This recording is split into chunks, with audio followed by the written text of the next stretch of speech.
Hello, hello, hello. Welcome back to Big Goal Energy. I'm Bree Seeley, your hostess. Really excited for today's episode because this is not the first time that the four of us have gathered in a conversation. Ashlee gathered us for her podcast called the Purpose and Progress Podcast, which released on 12/17. It is episode 78. So go check out that episode. The four of us just had such a freaking blast on that episode and we vibed so well together. It was so good that I was like, let's have an encore presentation on Big Goal Energy. I can tell you've got big goal energy. Are you ready to turn your wildest dreams into your everyday reality? You are in the right place. Welcome to Big Goal Energy, the podcast that helps you turn your audacious and delusional dreams into your everyday life. We know that you don't settle for the ordinary, that you have dreams which others may deem unrealistic. But here, we help you defy reality and bring those dreams to life. Each episode of Big Goal Energy empowers you with knowledge, inspiration, and mentorship to conquer your most unrealistic goals. From transparent roundtable conversations to short-form episodes, you'll hear the experiences of women who have defied reality, as well as learn practical tips and strategies to fuel your journey. Join us by subscribing to Big Goal Energy, and together we'll turn your audacious dreams into remarkable achievements.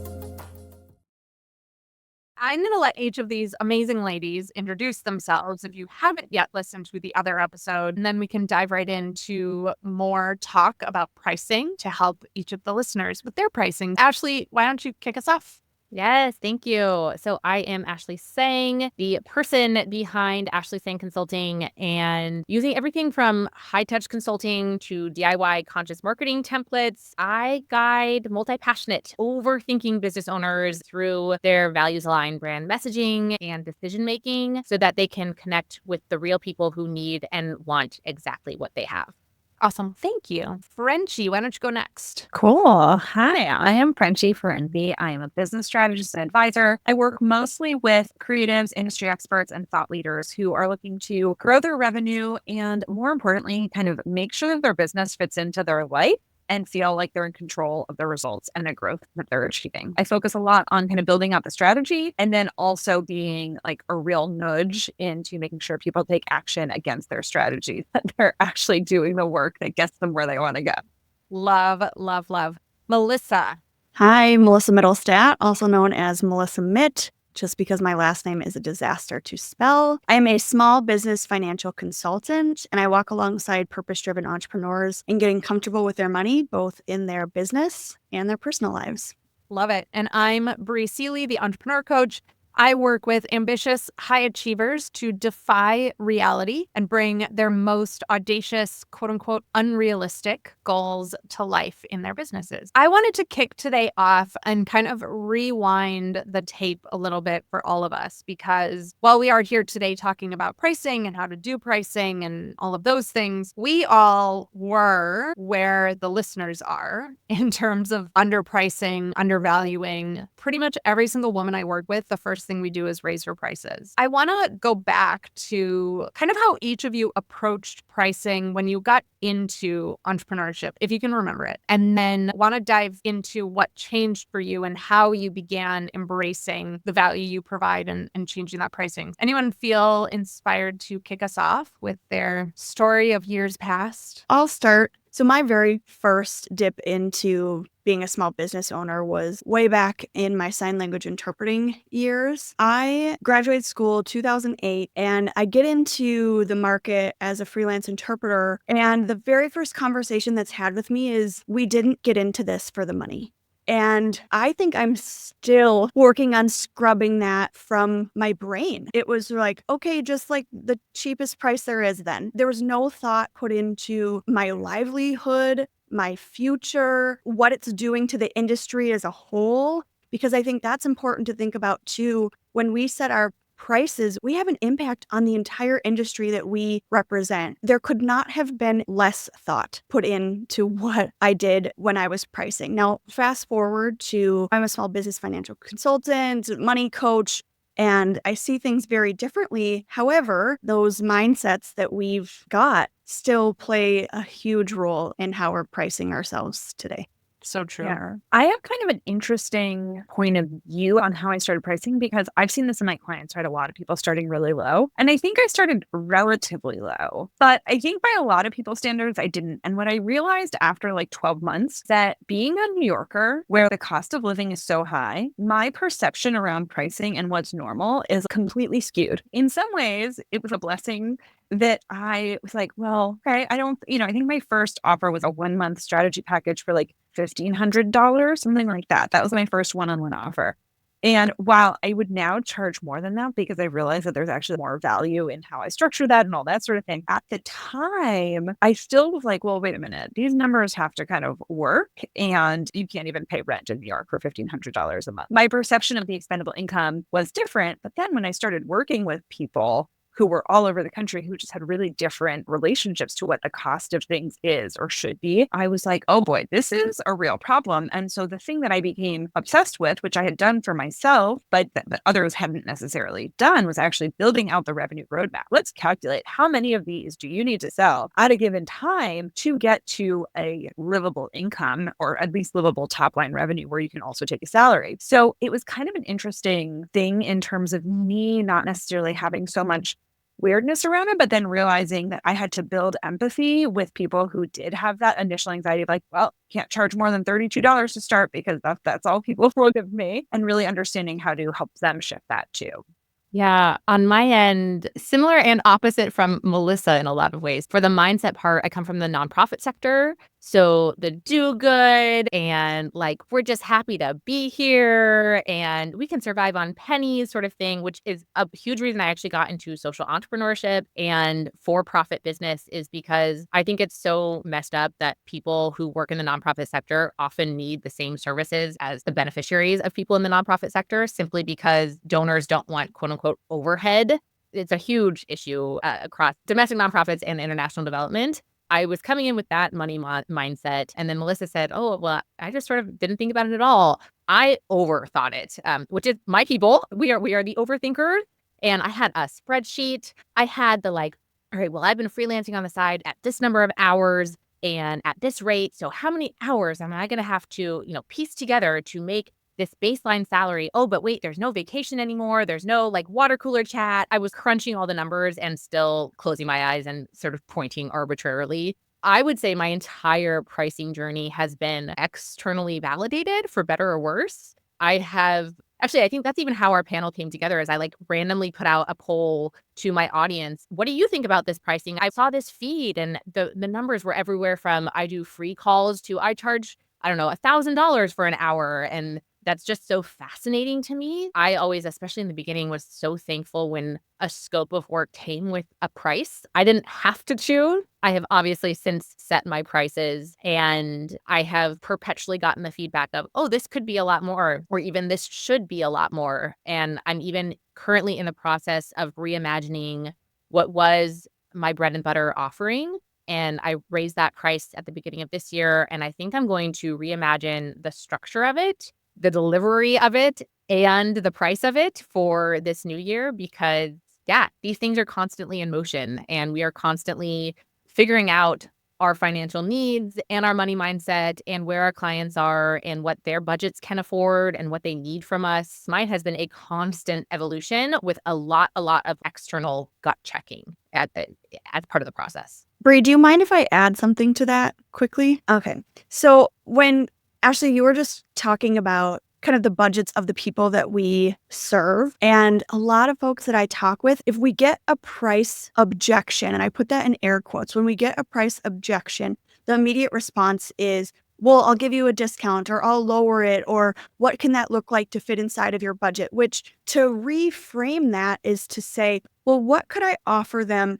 in like a downsell? So I'm not compromising my pricing. I'm not compromising my values. I'm not insulting them.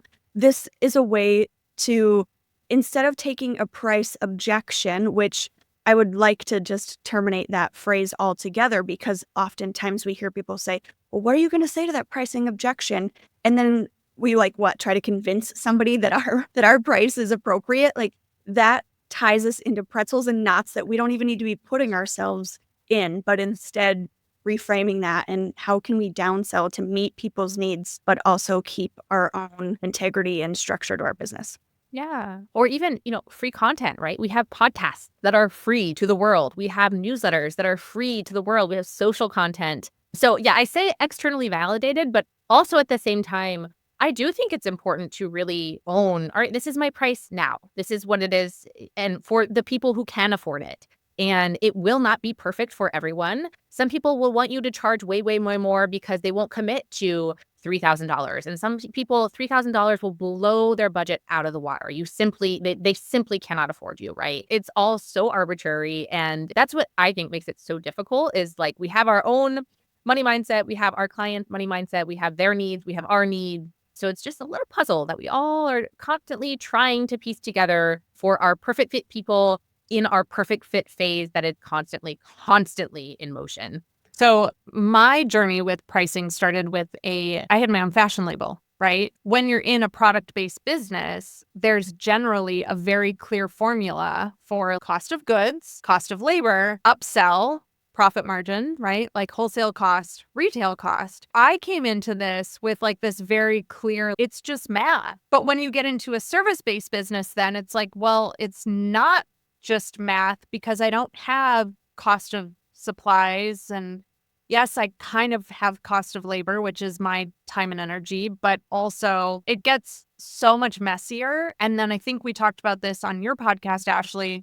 Then you start tying in the worth conversation or is what I'm giving valuable enough to be charging this thing that I'm charging. I worked with a coach almost immediately when I started this business because I had no idea how to go about having a non-physical product-based business and how to structure things and how to set things up. And my shift came, I was definitely still, I don't remember what my pricing was in my first few years, but definitely still undercharging my rates, at least for the first, I would say 15 months.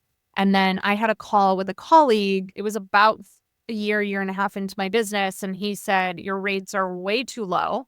You need to double or triple your prices. And I was like, but if I'm having sales calls with people right now and they're saying they can't afford me, how would I possibly increase my prices? And how are they going to afford me then?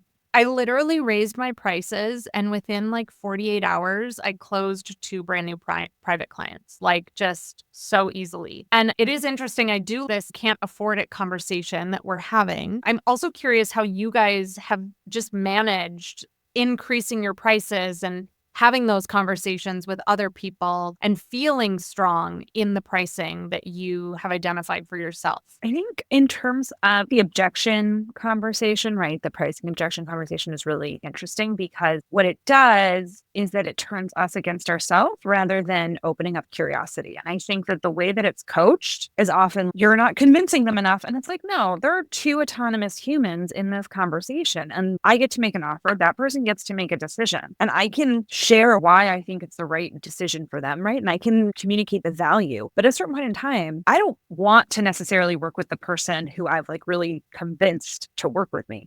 It never goes well, ever.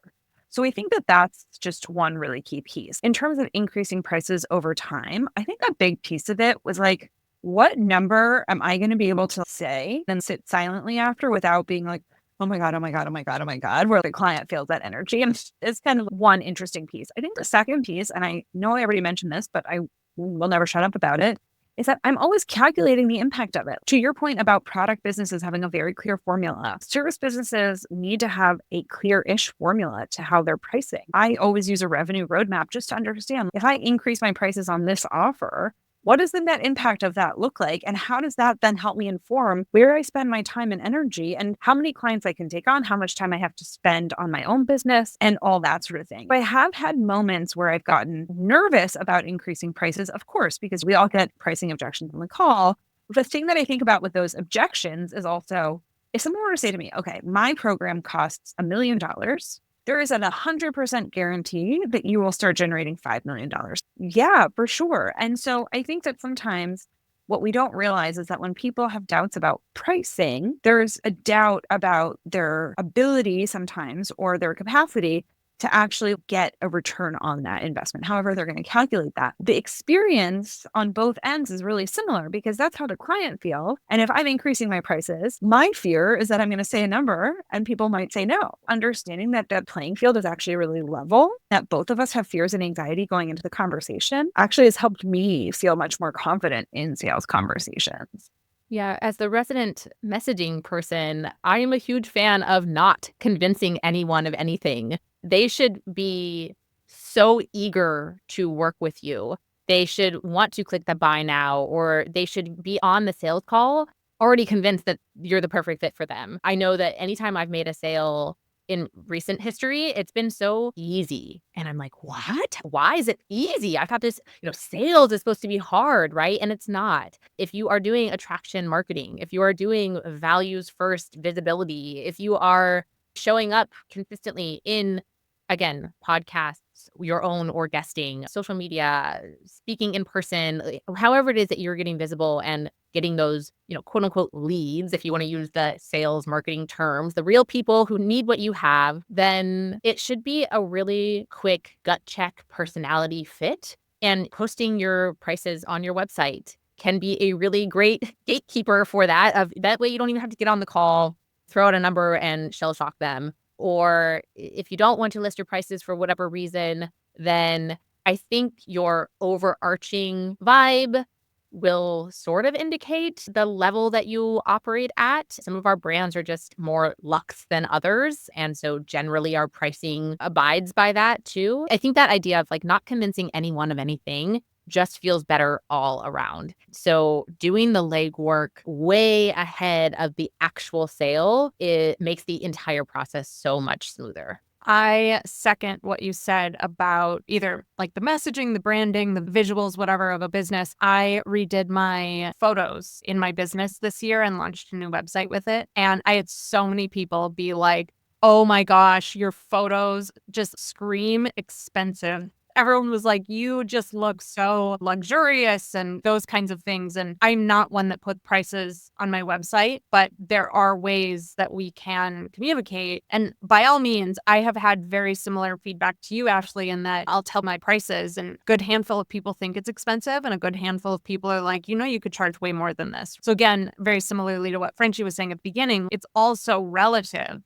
I personally don't have a lot of clients in Oklahoma where I live because the mindset here, the poverty level here, the income levels here, things like that just doesn't align with where I've been at with 10 years of experience in my business, plus an additional 8 years of experience in my fashion business. It just isn't a good fit. And so I just know that I don't really market to the people in this area for the most part. I have had some clients here, because there's that disconnect between what the audience is willing or capable of investing in and kind of where I'm at with my skill level and impact level. Just one quick thing to add. I'm actually in the midst of going through a price increase at this very moment and had a dialogue with somebody who is a business coach. She's not my coach, but we were just chit-chatting. And I told her what my rates were and she was like, so that is embarrassingly low. Okay, well, I was on the way to raising my prices. So thank you for that.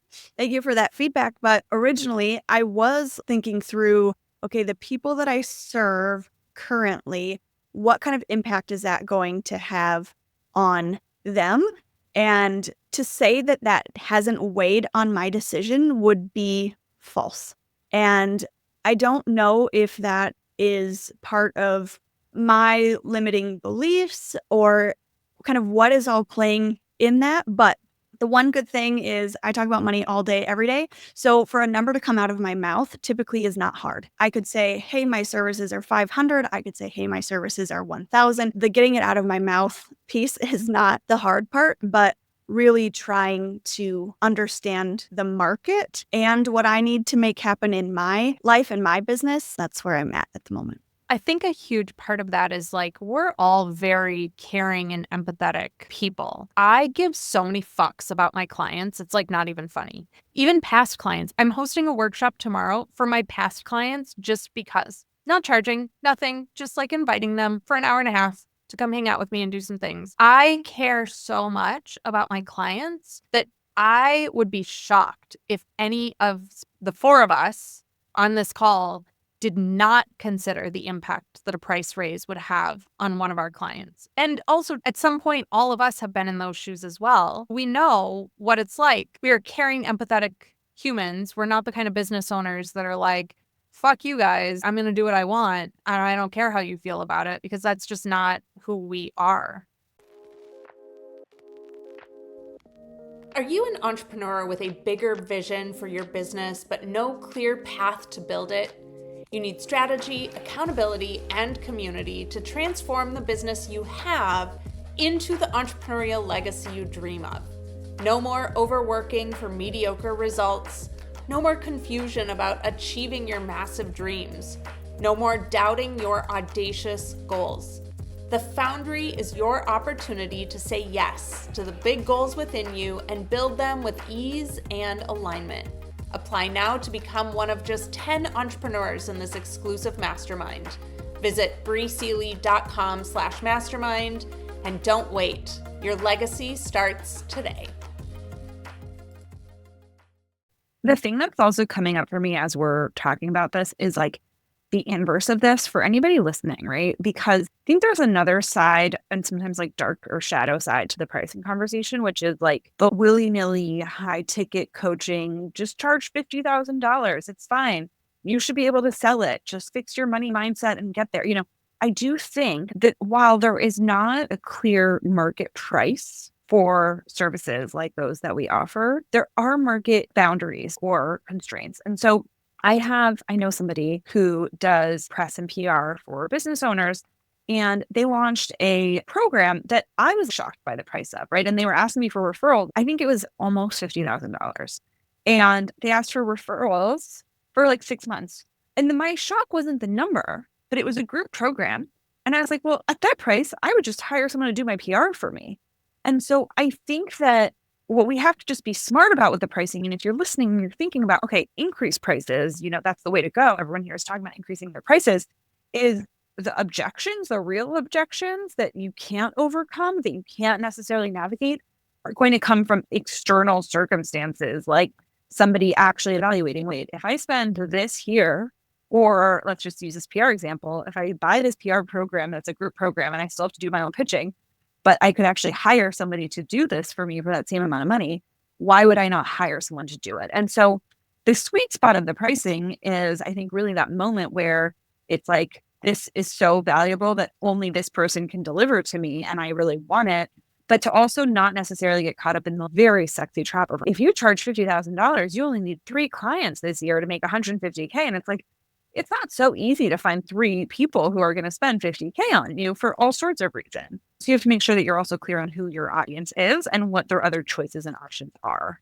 Well, and I think too, with the coaching industry especially, there have been a lot of talks coming out around integrity, and because the coaching industry is basically unregulated. And so if you're going out and you're charging, I agree with you. I also would never pay $50,000 for 6 months of do it myself pitching. Say you even get 5 people to join that program. Well, they don't get the value out of it, because a lot of times press does not lead to sales. So you don't get the value out of it. Well, those 5 people are not going to speak highly of it. And I have a client in New York City who did a $10,000 weekend mastermind.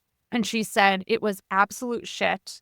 And she speaks openly about how poor it was. You also have to consider, what are people actually going to get out of this? Like, what is, and we talked about this on Ashlee's podcast, my whole thing is exchange of value. If you're giving me $50,000, I need to be giving you $50,000 of value, of impact in your business. And if that's not happening, that equation is off, and I'm not going to be able to continue selling that because people are going to talk about it, or it's going to get out, or versus I know that my clients are out there being like, holy shit, I got above and beyond what I invested. I think it's really important to think about the aftermath of selling those high ticket price points as well. So Melissa said something really interesting in her intro when she was talking about how she started pricing. And it was kind of along the lines of this idea that it's bad to make money in our businesses. And I want to touch on this because I think it's really interesting. And not to gender this too much, but I don't hear this coming from men's businesses. And I'd noticed that this conversation around capitalism and those kinds of things has really kind of increased with the increase of women in business. And I'm curious to know, what are the narratives or experiences you guys have had around oh, it's bad to make money in your business and or conversations? How have you combated that? Obviously, yes, there is a ton of price gouging happening in our society today. And at the same time, businesses make money. That's the point of them. I just feel like there's these two big extremes that we're facing. And I'm curious to get y'all's take on it.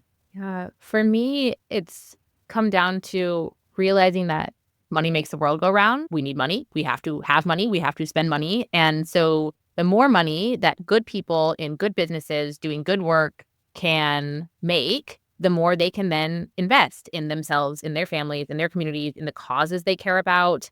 I went down a huge conscious consumerism rabbit hole probably 10, 15 years ago and realized, oh, wow, like these products are so much more expensive, but like, look at all the good they're doing. And oh, wow, fair wages. You mean an $8 t-shirt isn't being made fairly and equitably and ethically? Okay.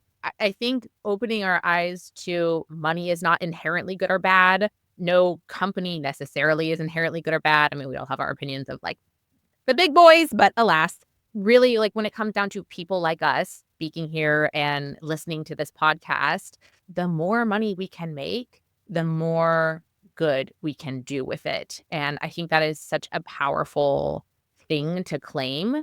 And again, yeah, it's not a money grab. It's not how high can I possibly charge or how many people can I possibly get into this, ethereal funnel that exists out there. But it is, how can I feel really good about this so that I'm comfortable in my life, so that I can give back, so that I'm not stressed, so that I am showing up in the best way possible. I think the impact to be had is also more than financial or more than simply the amount you can donate. There are so many creative, unconventional ways that you can live out your values, fulfill your mission without simply cutting a check or simply having an X% give back. There are so many creative ways that we can use our power and privilege and platform to spread good. Like, again, whatever standards that means for us, they're going to be different for everyone, both the beauty and the pitfall. But the more sort of foothold we're able to have on this little capitalist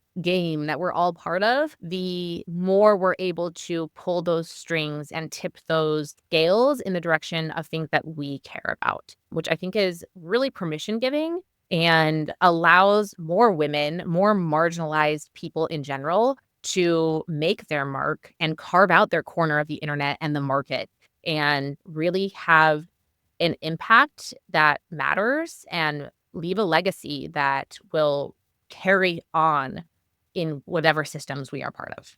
The amount of times I have seen somebody either say or type the phrase, "it's not about the money," is so many times. The conversation I like to have is, why are we pitting those two things against each other? We don't have to. We don't have to pit those two things against each other. We don't have to pit our purpose against money. We don't have to pit our vision against money. We don't have to pit how we want our business to grow against money.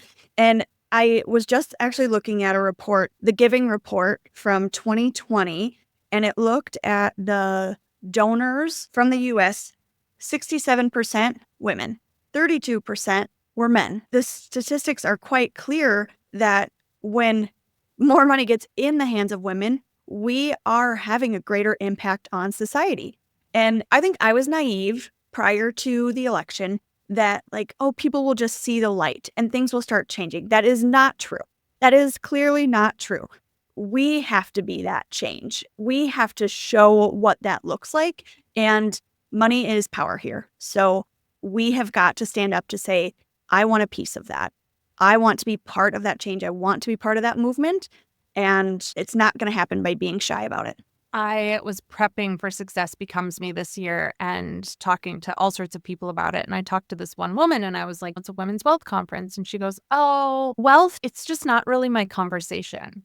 And I was like, do you just pay your landlord with good vibes and happy thoughts? You're just opting out of the conversation of wealth and money, is that an option for any of us nowadays? And is that really what we want? Is to relinquish our ability to be creators in this world of these incredible things and impacting, like you said, other people's lives. There was also one several years ago, and I wish I could find it, but when a woman spends $1 in her community, it gets then recirculated like 7 to 10 more times or something within her community. Versus if a man has $1, it usually goes offshore or something like that. I wish I could find the statistics, but it was the amount of impact that $1 had from that woman reinvesting it in her community was so much more significant. So do we really want to be opting out of that conversation? Yeah. And even outside of entrepreneurship, I also went down a huge personal finance rabbit hole about 10, 15 years ago. And it shocks me how many women don't understand their retirement. How many women just opt out of especially in heterosexual couples, or even like they just let their fathers do it, even if they are single in whatever capacity. They don't understand money in, money out in their personal finances. They don't understand how to do basic investing and the options that are available to them. They don't understand being co-owners on their mortgage with their partner or whoever they're buying the house with. There is such an opt-out mentality for so many women specifically in both personal finance and then also in business. So many of us kind of just close our eyes and like maybe we send it to an accountant at the end of the year and say, here, accountant, please do my taxes. Or maybe we send it to a bookkeeper and they sort of manage it for us, but we don't actually know what the numbers are doing in the background for us. And it's really empowering to at least understand what the picture is in front of you, even if you feel you can't control it, or even if you feel like it's still kind of gibberish or you're just sort of hitting the tip of the iceberg. It is so important to understand what you're working with and what you could possibly be working toward, because all of the prescriptions that are out there of X% needs to go to this, or this bucket needs to be filled by this age, or whatever it is, are simply average or the old norm. And there are so many other ways to live. I mean, Melissa has been on the road for, I think you said 5 or 6 years. And so many people aren't getting married or aren't having children or don't want to buy a house or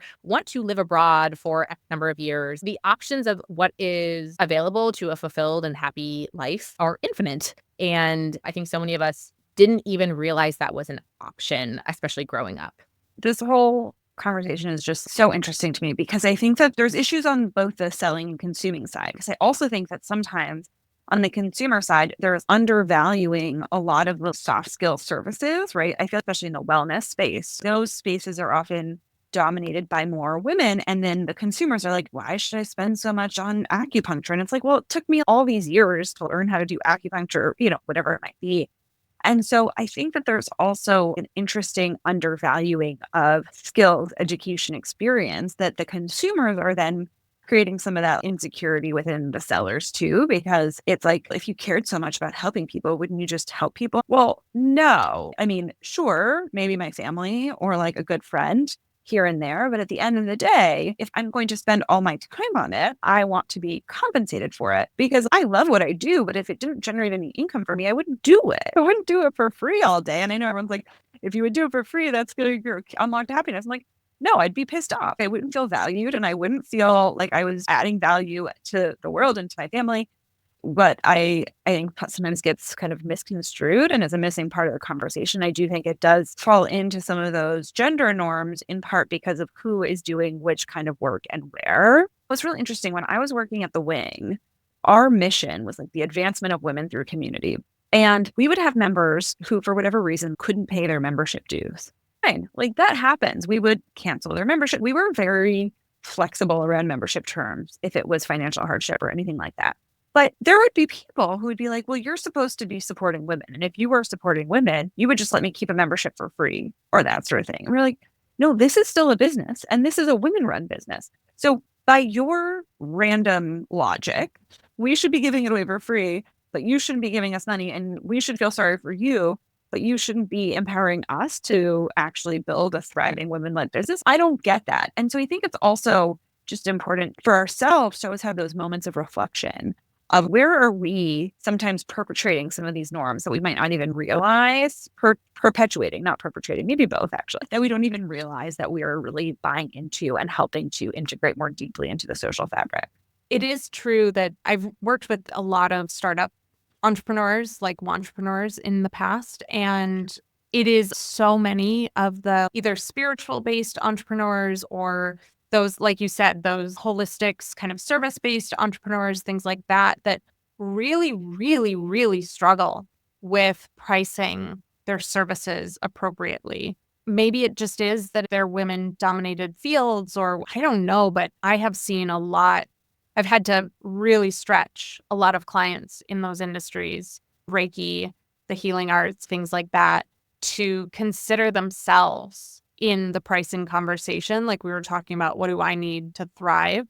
Because $30 an hour doesn't cut it anymore, minus having to pay for your space and all the other expenses, not to mention your cost of living, all of those things. To Frenchie's point, in my mind, the way we can turn the tides, especially in the consumer perspective arena, is to continue to have these discussions. Because Bree, the person that you were talking about, she was just like, well, I'm just going to opt out. And that is a privilege, just to be able to say, hey, I don't want to have to deal with that. Well, the rest of us are going to have to dig into that and continue to have the money conversations, have the hard conversations, talk about what it looks like, stretch it, and try to turn that tide, because status quo cannot be the way forward. Yeah, I wonder, as you're saying that, I was thinking, I wonder, why do women feel like we need to opt out or can't engage with these conversations? And I mean, obviously, I feel like part of it is just history, right? That's just what women have been told for many, many, many, many years. Hell, we couldn't even get our own credit cards up to 50 years ago. My great-grandmother had to put my grandmother in foster care in order to be able to divorce her abusive husband, because she didn't have anything in her name. Women didn't have the choice to be in this conversation. And so that's been the norm. But I almost wonder too, and one of the things that I'm really passionate about is helping women understand their own power to create wealth. And I wonder if some of it is like a fear of, what if I don't have any power in this? What if I can't do anything about this? What if I'm just relegated to where I'm at right now and I don't have any choices to get out and I can't do anything about it? So I'm just not going to look at it, put my head down, do my day job, and just get through. I don't know if you guys have any other thoughts on what could possibly be causing that opt-out mentality. I think there's also that it makes me greedy. It makes me, power hungry. It makes me insert other negative limiting belief that we internalize. I don't think anyone has ever told us that. I mean, sometimes maybe explicitly, depending on the family, depending on like the religious background, depending on the cultural background, X, Y, Z. I think some of us do hear these things explicitly, but I think the rest of it is just sort of osmosis from pop culture and from family history and all of the other ways that our identities are shaped. I know I'm so thankful for my father to have taught me about investing and saving. And I think I had a little pretend checkbook when I was like 5 years old. And I learned, and I balanced my little checkbook with my allowance. And we are absolutely teaching my 2 children. I have a 3-year-old and a 7-month-old, and they will absolutely know the value of a dollar and how to budget and how to save. And okay, you want this special little toy? Okay, you need to save your money for it. And once that money is spent, it's gone. And then when you buy something by your own volition, you probably take better care of it, right? Or like the next time you want something, well, you're going to have to wait because money doesn't grow on trees. But then the opposite of that, I almost feel like I had that mentality of I have to hoard, I have to save. Money doesn't grow on trees. It's a really scarce resource. And in entrepreneurship, it's sort of beautiful because theoretically, the sky's the limit. Theoretically, there is no cap on how much money you can make and therefore how much impact you can have. It's a really, really interesting balancing game of the mindsets that you have internalized for X number of years and the actions you can take moving forward. I'm just thinking about what's reflected back to us, and the example that's clear in my mind at the moment. I don't know if you saw, but Taylor Swift, she had gifted or something. It was $50 million to each person on her crew for her tour.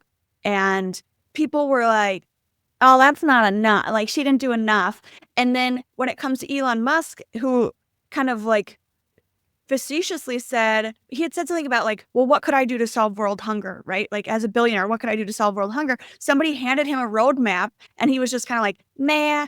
And then he changed his mind and people were like, but he's trying to get us to space. So he can say no to solving world hunger, but Taylor Swift gives 50 million to each person and that's still not enough. So it's just this societal reflection, I think, that plays a part in what you were talking about, Brie. I think that on terms of some of that self-imposed pressure, I think that as a parent, I feel this a lot, but is the childcare gap and the way that we internalize that side of responsibility, whether it's childcare or caregiving responsibilities. And it makes me so frustrated when I hear women say, well, I just work to pay for childcare, when it's like, well, that's a two-person, most of the time. That's a two-person situation. Your salary is not only there to provide for your kids. Like, those are your only two options if you have that. Or again, if you have other caregiving responsibilities. But I do think that socially that is deeply ingrained in us, that there's a baseline expectation that women are taking on a certain amount of mental load and social responsibility or family responsibility, that then every decision that you make around money needs to be influenced by what your other responsibilities are. You're the only one making those trade-offs all the time. And I think that definitely plays into why some of this is so deeply ingrained in people and in women in particular. I am looking up and I can't believe that we are nearly at the end of the episode. This has been just another incredible conversation with the three of you. I would love to go around and share one final thought on the topic of wealth, money, pricing, anything that you kind of want to leave the listeners with, and then we'll wrap. Who wants to start? My final thought to leave folks with is, let's get ourselves comfortable with money. In that comfort, we get confidence, whether that's talking to potential clients, customers. It makes tax season easier because we start to understand and we can interpret things.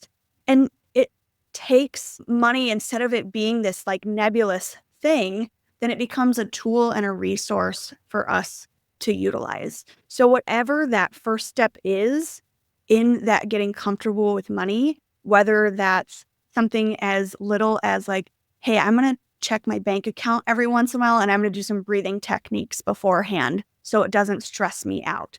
Or I'm going to talk to a colleague of mine that I was maybe like a little uncomfortable talking about money with. I'm going to just reach that conversation to see if they would be open to it. But anyway, whatever that first step looks like, I just encourage folks to really brainstorm or think through what would it look like to get just a little more comfortable. Especially as we're talking about being a service provider or running a business, what's easy to you is exactly why people are paying you for it.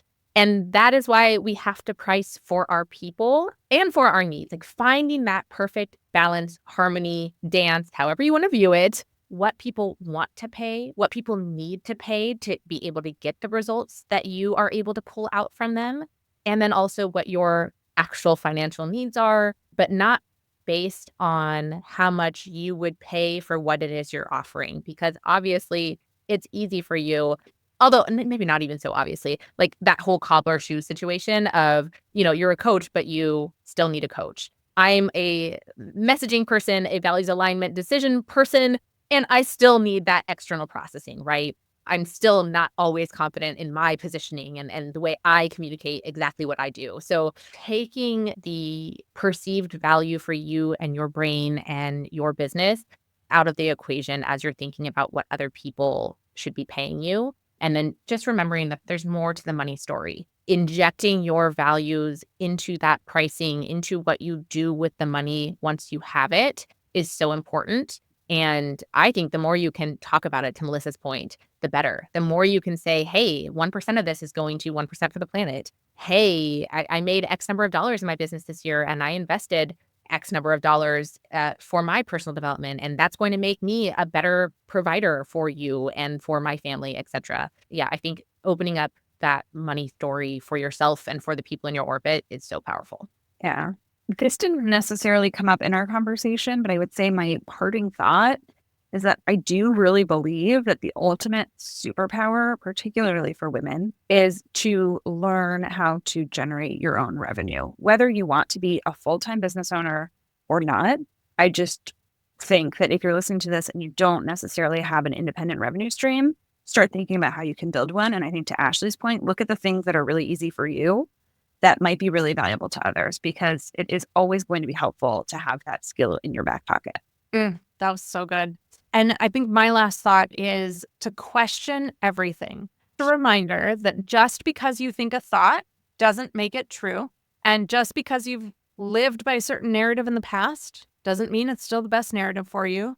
And just because some expert coach has told you to do a thing doesn't mean that it's right for you. I would just tell you to question everything. And if you're having dissonance or if you're having frustration, those feelings mean something. They're a sign, they're a signal to you that something's just not right. So give yourself permission, especially around money, whether it's your narratives, your habits, your actions, whatever that is, to question everything and just ask, is there a better route available to me right now? Usually there is. Usually we're operating off of old habits and old narratives and things that have been passed down to us. Thank you, ladies, so much for joining me again. This defied all expectations of our second encore conversation. So just a reminder for everyone listening to go listen to the Purpose and Progress podcast. It was posted on December 17th, so you can find it on all major platforms. Go check into it to listen to the first half of our conversation. And for those of you that listened to the first half and came here because of it, welcome. Thank you. We're so excited you're here. Ladies, I'm so grateful to know all three of you and to be in community with you and to have your expert wisdom on today's episode. Thanks for having us, Bree. Thank you for joining us on this episode of Big Goal Energy. We trust that it fueled your ambition and made you feel seen. We are a community of ambitious female entrepreneurs like you. Come join us in the Big Goal Energy community by visiting breeseely.com/community.